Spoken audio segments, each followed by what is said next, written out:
안녕하세요. 지난 11년간 사스 비즈니스를 해오고 있는 돼지포머 사스랩의 이영수 대표입니다. 반갑습니다. 저는 오늘 뜻깊은 자리에 와서 대한민국의 사스의 발전을 같이 협의하는 이 자리를 만들게 돼서 너무 기쁘게 생각합니다. 제가 2010년부터 2014년까지 대한민국에서 처음으로 세일스포스닷컴의 사무실을 열고 또 세일스포스닷컴의 비즈니스를 했던 장본인으로서 지금 현재 전 세계 혁신기업 1위인 세일스포스닷컴의 성공 사례를 여러분들과 같이 공유하고자 합니다. 세일스포스는 어떻게 전 세계 1위의 사스 기업, 전 세계 1위의 혁신기업이 됐을까? 우리 사스를 연구하고 또 고민하고 있는 많은 대한민국의 스타트업들을 위해서 그 성공 비결을 공유하고 우리가 한번 같이 생각해보는 그 시간이 되기를 바라겠습니다. 우선 세일스포스를 좀 아시는 게 좋겠죠. 아마 이름은 많이 들어보셨을 것 같은데 이 세일스포스는 되게 재밌게 탄생이 되었습니다. 지금 보시는 이 포브스의 사진이 나와 있는 마크 베니오프 회장이 어릴 때 젊었을 때 사진이죠. 1999년에 당시에 오라클에 근무를 하고 있었습니다. 그리고 오라클에 있는 레리 앨리슨 회장한테 이런 제안을 합니다. 혹시 우리가 소프트웨어를 팔지 말고 빌려주는 비즈니스를 해보면 어떨까? 당시만 하더라도 소프트웨어를 빌려준다는 거는 누가 봐도 이해할 수 없었던 얘기일 거라고 생각합니다. 당연히 오라클의 레리 앨리슨 회장은 이런 지하에 그의 제안을 무시했죠.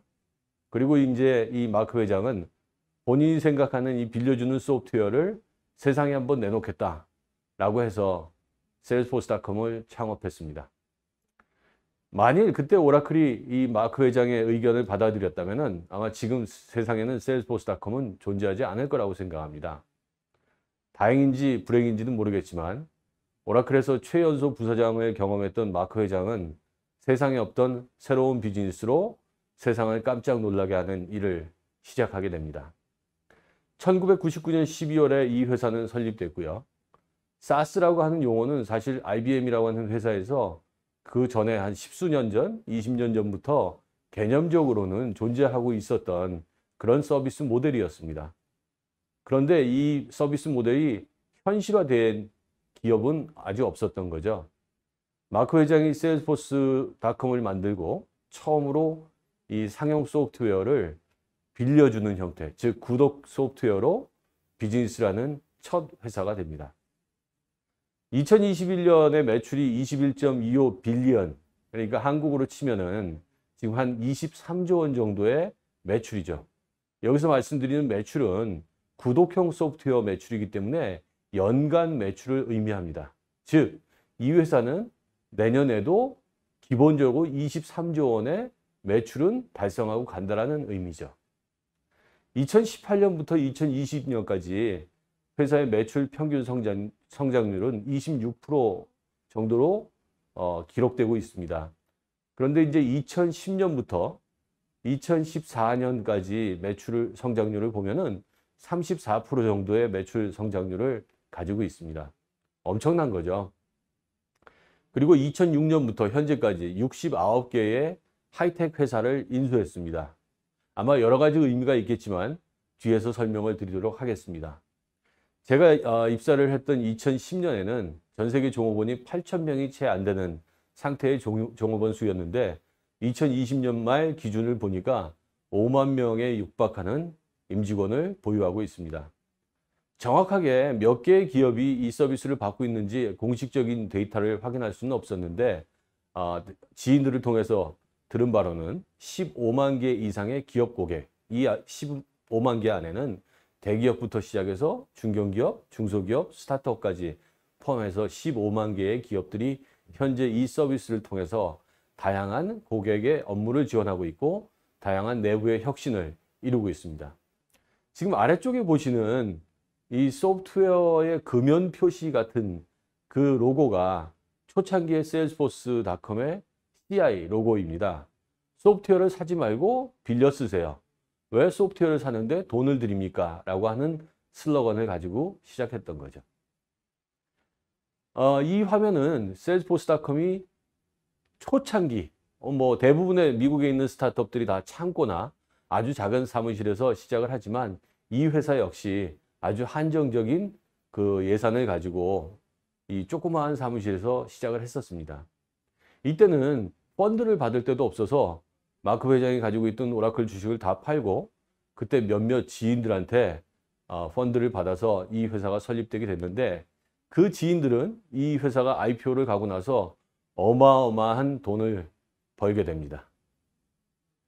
자, 지금 보시는 이 세일스포스의 타워는 샌프란시스코의 다운타운에서 가장 높은 건물로 랜드마크 빌딩으로 인식되고 있습니다.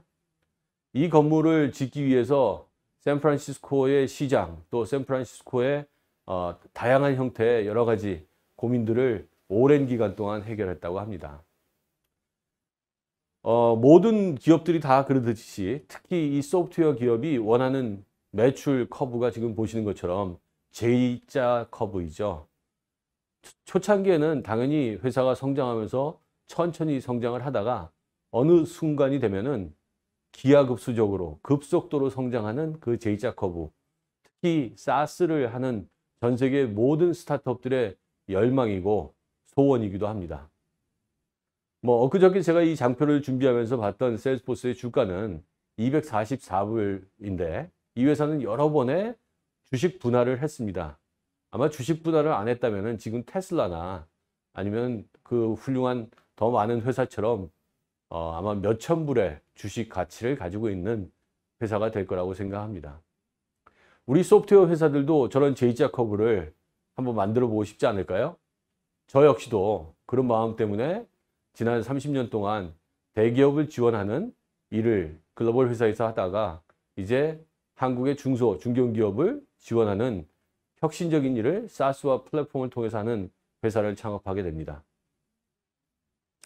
자, 지금부터 세일스포스의 성공 요인을 한번 찾아보도록 하겠습니다. 제가 생각하기로는 물론 저의 주관적인 생각일 수 있겠습니다.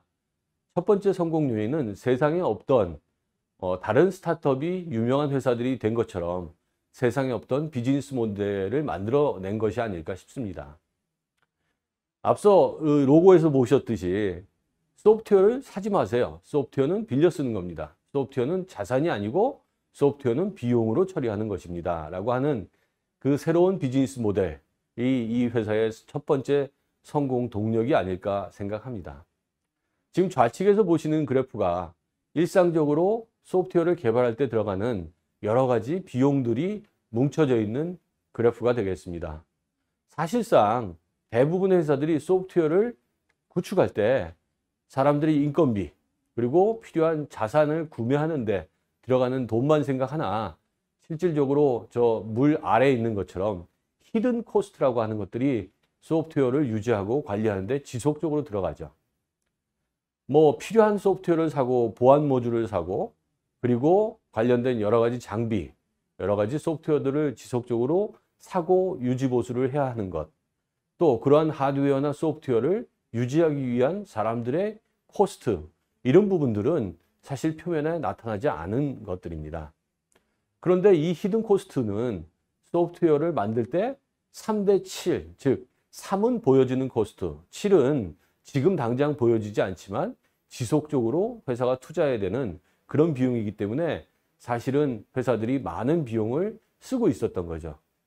그래서 이 회사는 그렇게 시작을 합니다. 소프트웨어를 빌려 쓰세요. 필요한 사람이 필요한 만큼만 쓸 수 있는 pay as you go 라고 하는 개념으로 예산을 명확하고 투명하게 예측할 수 있고 그리고 회사의 모든 비용이 투명하게 공개되는 이 IT의 비용의 혁신을 이룰 수 있다고 하는 겁니다. 이 회사는 처음 만들 때부터 고객들한테 이런 얘기를 했습니다. 약속을 한 거죠. 1년에 3번 저희는 신기술을 업그레이드 하겠습니다. 여러분은 신기술을 배우지 않아도 신기술에 필요한 기술, 소프트웨어를 구매하지 않아도 항상 최신의 기술을 여러분들이 사용할 수 있습니다. 지금까지도 1년에 3회 업그레이드를 하고 있는 거죠. 앞서 말씀드린 것처럼 IT는 대부분의 한국 회사들은 지금 자산으로 인식을 하고 있죠. 구매하는 하드웨어, 네트워크 장비, 관련된 소프트웨어를 5년 동안 감가상각이라는 형태로 관리를 하게 됩니다. 즉 회사의 자산으로 등록을 하다 보니 처음에 뭔가의 의사결정을 할 때 상당히 어렵고 오랜 시간 동안 고민을 해야 되는 것이 사실이죠.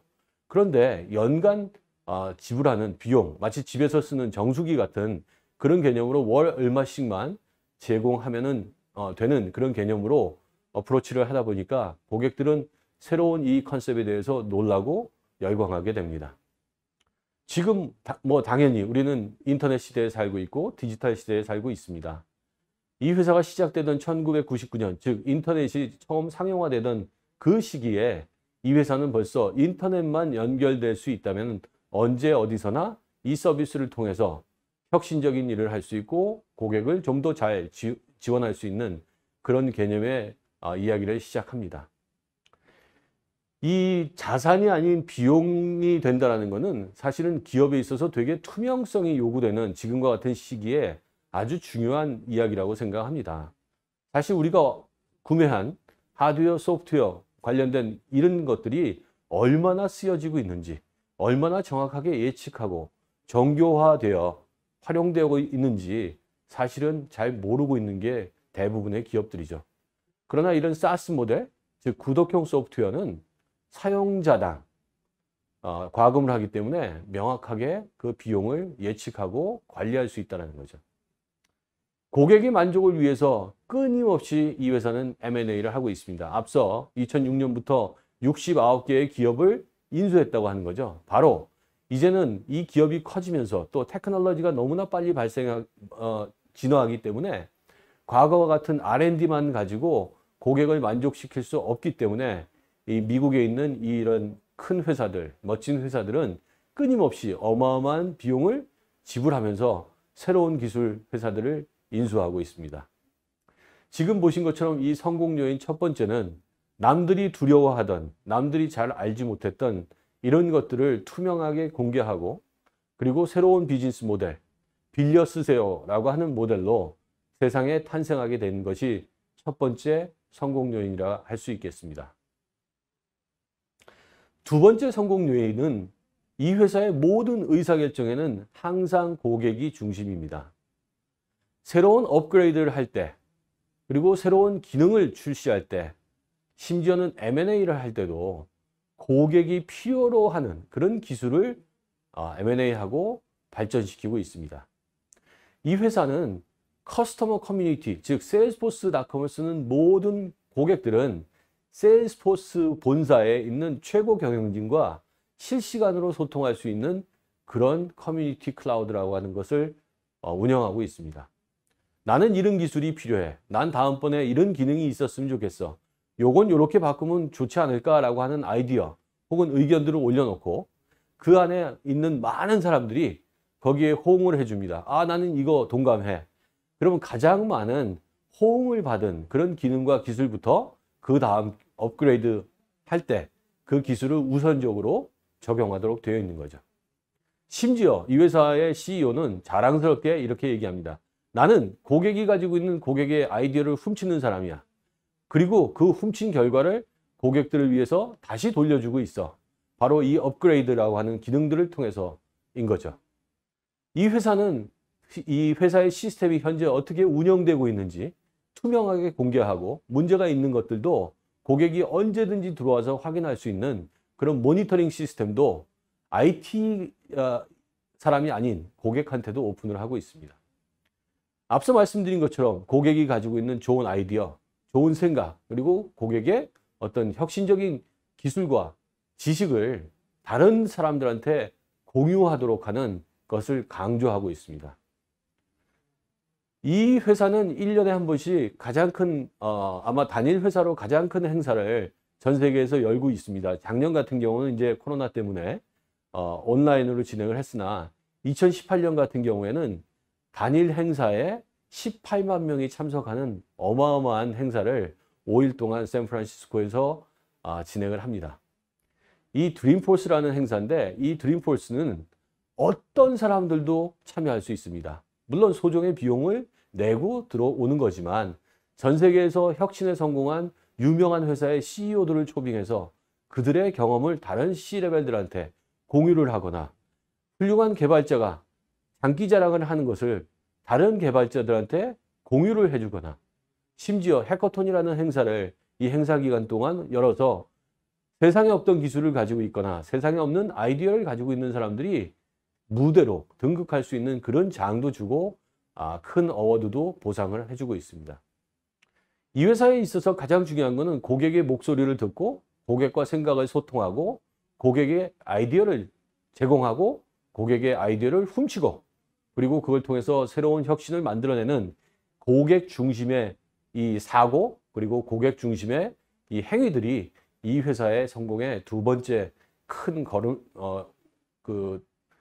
부분이라고 생각합니다. 이 회사는 계층별로 고객을 케어하는 시스템을 가지고 있습니다. C레벨은 C레벨에 맞는 그런 케어를 해드리고 있고 IT 담당자는 IT 담당자에 맞는 케어를 하고 있고 심지어 비즈니스 유저들, 영업, 마케팅, 서비스, 콜센터, 생산 이런 쪽에 있는 사람들도 스스로 다양한 정보들을 공유할 수 있는 여러 가지 프로그램들을 가지고 있습니다. 아마 글로벌 소프트웨어 회사 중에 제일 처음으로 CSM이라고 하는 제도를 만들고 이 CSM은 커스터머 석세스 매니저, 즉 고객이 끊임없이 세일즈포스를 쓰면서 성공할 수 있도록 하는 그런 일을 지원하는 전담 요원들을 의미합니다. 현재는 많은 SaaS 업체들은 이 CSM을 운영하고 있지만 당시로서는 처음으로 아마 이 CSM 제도를 운영한 회사가 아닐까 생각합니다. 옆에 보시는 게 좀 전에 말씀드렸던 커스터머 커뮤니티라는 그 포털의 화면입니다. 이 화면을 통해서 어느 누구가 어떤 요구사항, 어떤 아이디어 무엇이든 올려놓으면은 거기에 전 세계에 있는 모든 사용자들은 난 이게 너무 좋아 라고 열광을 하고 거기에 코멘트도 달고 심지어 자기가 알고 있는 어떤 경험을 전달하기도 합니다. 심지어 고객이 문제가 생겨서 고객이 뭔가를 필요하다라고 올려놓으면은 세일즈포스 직원이 아닌 세일즈포스의 파트너가 아닌 세일즈포스의 고객이 거기에 직접 자신이 경험했던 경험을 달아서 고객은 항상 내 문제를 가장 빨리 해결할 수 있는 방법을 제공받기도 합니다. 우리 한국의 회사들도 이 고객이 얼마나 중요한 건 알고 계실 거라고 생각합니다. 우리도 이런 것들은 좋게 벤치마킹해서 계속 노력을 해보고 연구를 해볼 과제가 아닌가 생각합니다. 세 번째는 사람이죠. 디지털 세상, 지금의 현재의 세상에서 가장 중요한 건 바로 사람이죠. 대한민국에도 지금 개발자의 품귀 현상이 벌어지고 있고 고객이 혁신을 하고 싶지만 개발자를 구할 수가 없어요. 심지어 저처럼 스타트업을 하는 사람은 개발자를 구하는 게 너무너무 어려운 일입니다. 세일즈포스는 마찬가지겠죠. 미국도 지금 개발자가 없고 훌륭한 IT 전략가가 없기 때문에 최고의 사람들을 영입하기 위한 다양한 프로그램들을 동원하고 있습니다. 심지어 R&D나 소프트웨어를 개발하는 쪽에 있는 사람들은 미국의 IB 출신들을 어마어마한 연봉들을 주고 데려가고 그런데 그 사람들은 입사하고 6개월 만에 50%의 직원들이 나갑니다. 왜 그럴까요? 전 세계 최고의 회사, 전 세계 최고의 대접을 받는 회사인데 50%의 신규 입사자들이 6개월 내에 회사를 떠나는 일이 발생을 하는 거죠. 이 회사의 모든 직원들은 본인이 하는 행동을 모두 정량화해야 됩니다. 즉 KPI로 시스템에서 관리를 스스로가 해야 되고 그거를 공개해야 됩니다.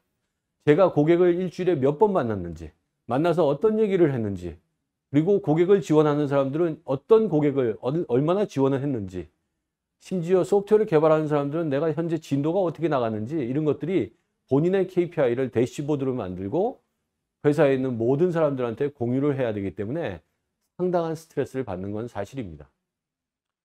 그래서 이 회사에는 일반 회사가 하지 않는 아주 특별한 부서가 하나 있습니다. 바로 우리가 흔히 알고 있는 HR 부서죠. 이 회사는 HR이라고 하는 용어를 쓰지 않습니다. 대신 Employee Success라고 하는 용어를 씁니다. 우리 직원들이 성공을 해야 회사가 성공할 수 있고 직원들이 편안해야 고객을 성공시킬 수 있다는 개념 때문에 직원의 성공을 가장 중요한 과제로 치고 직원을 관리의 대상이 아니고 그들을 모티베이션 시키고 인커리지 시키는데 정말 많은 노력과 비용과 시간을 들이고 있습니다. 모든 글로벌 회사들이 다 마찬가지겠지만 실적을 달성한 사람들한테 1년에 한 번씩 시야를 해주는 클럽이라고 하는 프로모션이 있습니다. 이 클럽은 많은 글로벌 회사들이 운영을 하고 있으나 이 회사의 클럽은 정말 특별하죠. 정말 최고의 대접을 최고의 장소, 최고의 호텔에서 해줍니다. 물론 실적을 달성한 사람들에 한해서입니다. 그리고 컴펜세이션 역시도 엄청난 규모로 해주죠. 저도 5년 동안 근무를 하면서 4번의 클럽을 간 기억이 있습니다. 저희 집사람은 그 클럽을 다녀오면은 제가 몸이 아파도 회사를 가라고 하죠. 왜? 내년에 또 가고 싶으니까. 그 정도로 엄청나게 좋은 파티를 합니다. 심지어 제가 있었던 어느 한 경험은 2013년으로 기억하는데 마우이에서 행사를 했고 마룬5라고 하는 당시 너무너무 유명한 이 밴드를 이 클럽에 온 세일즈포스의 직원들만을 위해서 수억을 줬는지 수십억을 줬는지 모르겠지만 초대를 해서 특별한 파티를 해주는 이 엄청난 투자를 하고 있습니다. 좋은 것만 있는 건 아니죠. 세일즈포스에 있는 모든 직원들은 3개월마다 시험을 봐야 됩니다. 문서로 보는 시험이 아니고 본인이 하고 있는 일을 프레젠테이션 해야 되고 그 프레젠테이션 한 것을 녹화해서 모두 다 공유를 하고 매니저는 그걸 평가를 해야 됩니다. 그리고 매니저가 그 평가에 마음이 들지 않으면은 잘할 때까지 계속 해야 되고 잘하지 못하면은 도태되는 일도 있습니다. 이 클럽에서는 앞서 말씀드린 클럽에서는 전 세계 최고의 실적을 낸 직원한테 수십억의 보너스를 주는 행사도 있습니다. 실제로 그 비용과 그 돈의 범위까지도 공개를 하고 모든 사람들이 축하를 해주는데 그런 엄청난 어워드를 하죠. 이 회사에 없는 또 임직원들의 모티베이션을 위해서, 즉 사회 속에서의 임직원들의 성공 그리고 스스로의 만족을 위해서 이 회사에는 1대1대1이라고 하는 프로그램이 있습니다. 전 직원의 시간의 1%, 회사의 시간의 1%, 그리고 전 회사가 벌어들이는 돈의 1%를 사회에 공헌하는 겁니다. 직원들은 자기 시간의 1%, 자기가 버는 돈의 1%를 도네이션 할 수 있고 그 도네이션을 하기 위해서 전 세계 어느 나라에 가서 좋은 일을 하고 뭐 아프리카 못 사는 나라에 가서 뭐 자원봉사를 한다든지 이런 모든 비용들을 회사가 지불을 해줍니다. 즉 내가 혼자 돈을 버는 것이 아니고 사회 속에서 사회원으로서의 어떤 책임, 의식을 고취시키는 것도 이 회사가 직원들의 모티베이션을 위해서 해주는 좋은 프로그램이라고 생각합니다. 이 회사의 모든 직원들은 다 상당한 부자죠. ESPP라고 해서 대부분 글로벌 회사가 있는 Employee Stock Purchase Program, 즉 자사주를 아주 좋은 조건에 매입할 수 있는 그런 프로그램도 있습니다. 실제로 세일즈포스 본사에 가면은 우리가 영화에서나 볼 수 있을 만한 그런 어마어마한 차들을 타고 다니는 친구들도 간혹 볼 수 있습니다. 즉 이 1대1대1이라는 프로그램, 그리고 직원을 위한 최고의 배려, 그러나 직원들이 해야 하는 모든 행동은 KPI로 관리하고 지표화되어 자기 스스로가 관리하고 공개해야 되는 그 스트레스. 그럼에도 불구하고 이 회사는 계속 성공을 하고 있고 거기서 서바이벌 하는 직원들은 계속적으로 성공과 함께 회사를 성공시키고 있고 본인의 성공을 진행하고 있습니다. 이 사람에 대한 부분은 우리도 여력이 있는 회사, 여력이 없는 회사도 조금씩 배려를 하고 생각한다면 충분히 할 수 있는 거라고 생각합니다. 자, 마지막 4번째의 성공 요인은 파트너입니다. 아까 앞서서 팀장님께서도 말씀 주신 것처럼 우리 한국에서도 지금 사스에 관련돼서는 이 생태계가 절대적으로 필요합니다. 심지어 세일즈포스는 그 에코시스템, 파트너와의 에코시스템뿐만 아니라 비영리 단체 그리고 정부기관과도 파트너십을 체결하고 있습니다. 2009년에 일본에 엄청난 일이 벌어졌습니다. 당시까지만 하더라도 일본에는 메인프레임이 기업의 모든 업무를 책임지는 컴퓨터였습니다. 이 메인프레임은 여러분들이 아시는 것처럼 어마어마하게 도입하는 비용도 비싸지만 유지보수하고 관리하는 데 들어가는 비용도 엄청난 비용을 지불해야 됩니다. 이 세일즈포스는 그때 일본에 있는 정부하고 딜을 하기 시작합니다. 당신네들이 이렇게 고통을 받고 있고 지난 잃어버린 20년 동안 일본의 IT가 진화하지 못했던 이유가 바로 메인프레임 때문인데, 우리한테 기회를 줄 수 있다면 우리가 한번 멋진 작품을 만들어 보겠다. 그것도 클라우드, 그것도 사스를 가지고. 그래서 일본의 우정성, 우리로 치면 우체국이죠. 우체국의 프로젝트를 수주하게 됩니다.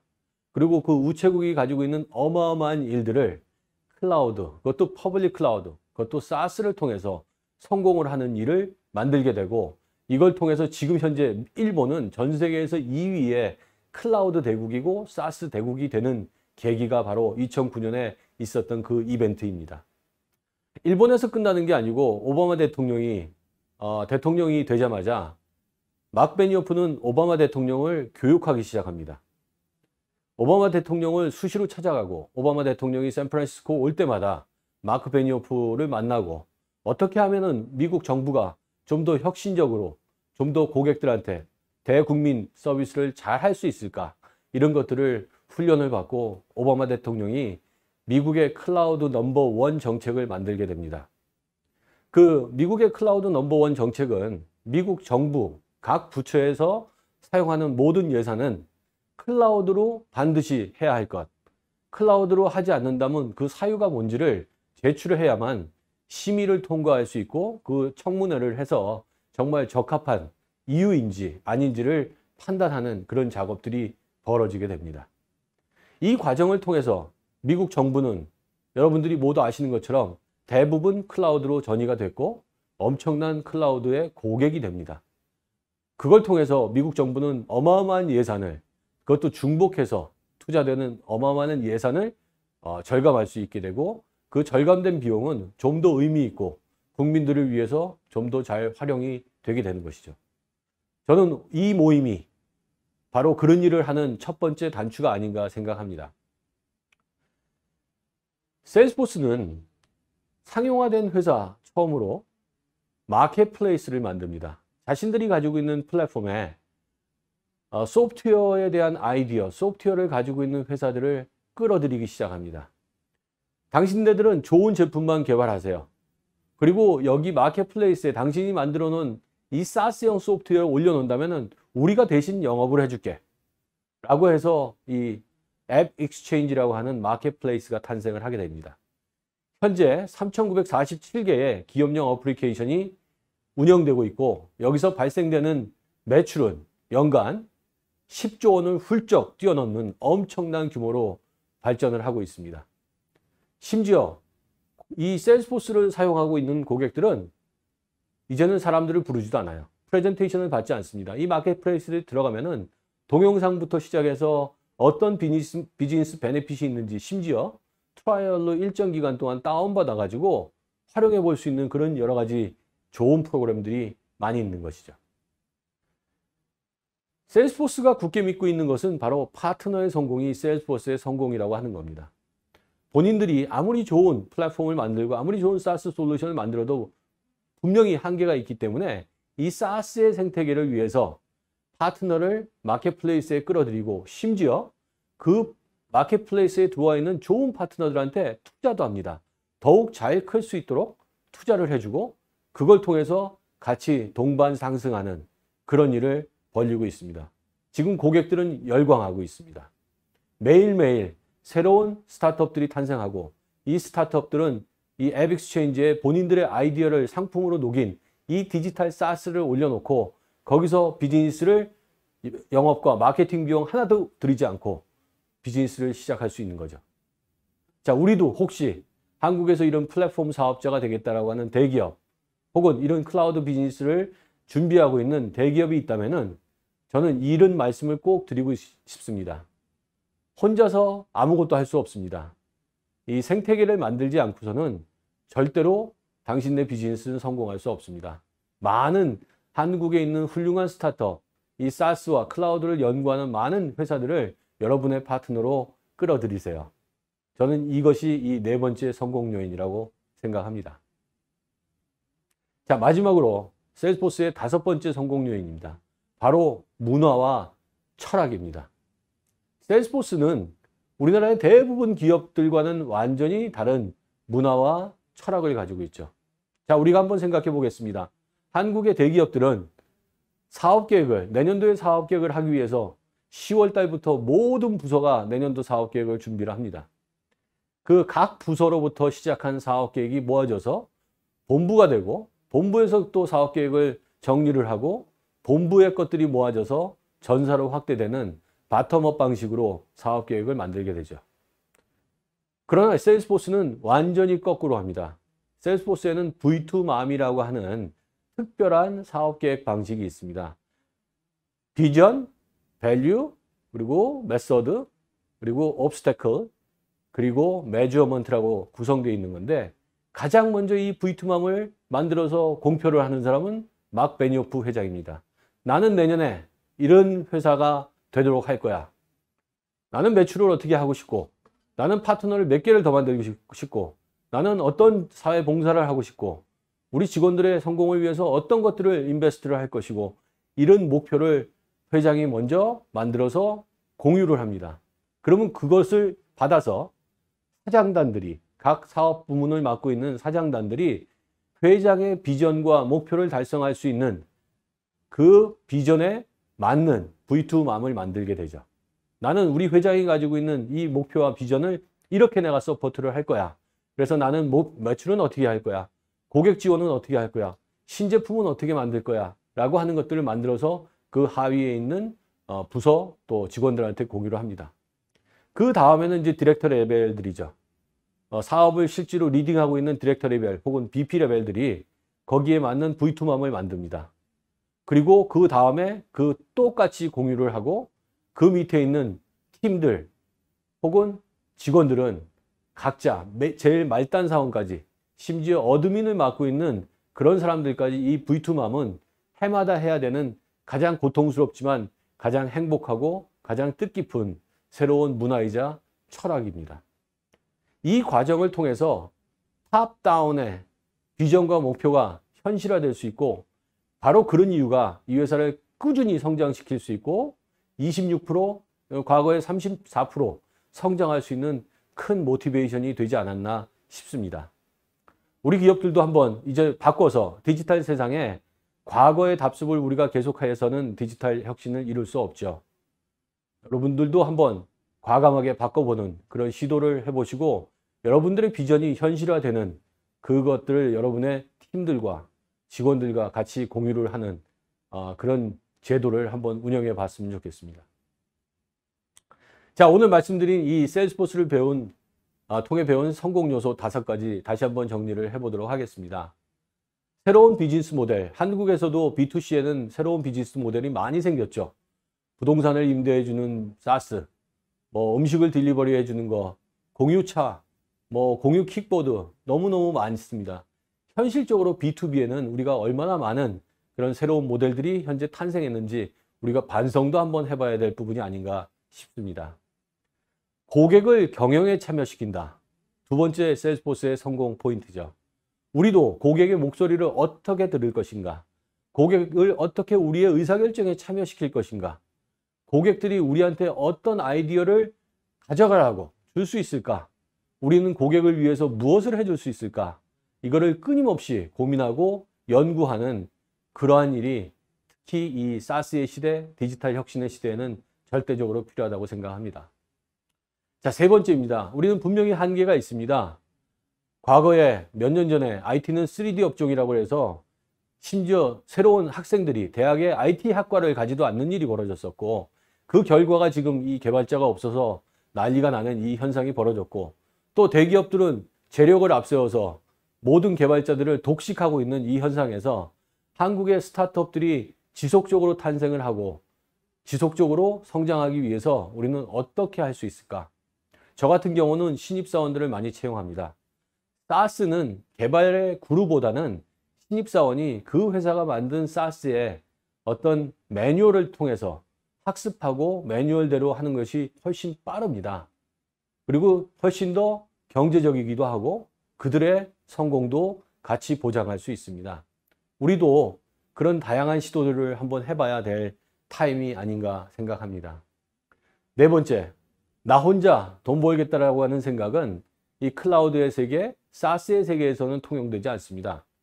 우리 파트너들을 어떻게 우리가 만들 것인가? 그리고 그 파트너들의 성장을 어떻게 도와줄 수 있을 것인가. 그것이 지금 이 사스의 세계에서, 디지털 혁신의 세계에서 중요한 과제라 생각합니다. 제가 운영하고 있는 사스랩이라고 하는 마켓플레이스를 운영을 하고 있는데 현재 51개의 사스 솔루션들이 입점해 있습니다. 좋은 기술을 가지고 사스를 만든 회사들이 비즈니스를 어떻게 해야 되는지 고통받고 있습니다. 사스 비즈니스 모델은 일반적인 우리가 구축형 시스템의 비즈니스 모델과는 완전히 다른 DNA를 가지고 있습니다. 만나야 되는 사람도 IT 대상이 아니고 현업에 있는 사람들, 즉 비즈니스가 얼마나 급한지, 내가 빨리 이 과제를 해결해야 하는지 그런 사람들을 만나야 되는데 실질적으로 영업을 하는 사람들이나 고객을 지원하는 사람들이 그런 훈련이 안 돼 있는 것도 사실인 거죠. 바로 제가 만든 그 사스랩이라고 하는 마켓플레이스에서 대한민국의 스타트업 사스 회사들의 마케팅을 지원하고 비즈니스 전략을 같이 만들어주고 프로모션을 같이 하고 같이 비즈니스를 하는 그런 생태계로 시작을 해봤습니다. 마지막으로 좀 전에 말씀드린 것처럼 회사의 특별한 철학 그리고 CEO의 이 비전 이런 것들이 탑다운으로 내려지고 그걸 통해서 모두 같은 방향으로 회사가 움직여질 수 있는 이런 문화와 철학을 만드는 것, 이것은 이 사스업에 있어서, 클라우드업에 있어서 너무나 중요한 부분이라고 생각합니다. 아까 팀장님 말씀 주신 것처럼 현재까지 불행하게도 많은 글로벌 사스 솔루션이 한국 시장에서도 대세입니다. 저는 그러나 지금 한국에 엄청나게 많은 좋은 아이디어를 가지고 있는 이 새내기들, 또 비즈니스 경험이 있는 사람들이 만들어내는 이런 사스가 앞으로 한국을 지배할 날이 멀지 않았다고 생각합니다. 한국을 넘어서 우리가 잘 알지 못하는 제3세계 시장, 동남아시아, 유럽, 심지어 미국, 전 세계로 우리의 사스들이 전 충분히 갈 수 있다고 생각합니다. 생태계와 정부의 지원과 재력을 가지고 있는 대기업이 같이 합심해서 할 수 있다면 우리도 충분히 가능하다고 생각합니다. 제 오늘 말씀 여기까지 드리겠습니다. 대한민국 화이팅! 감사합니다.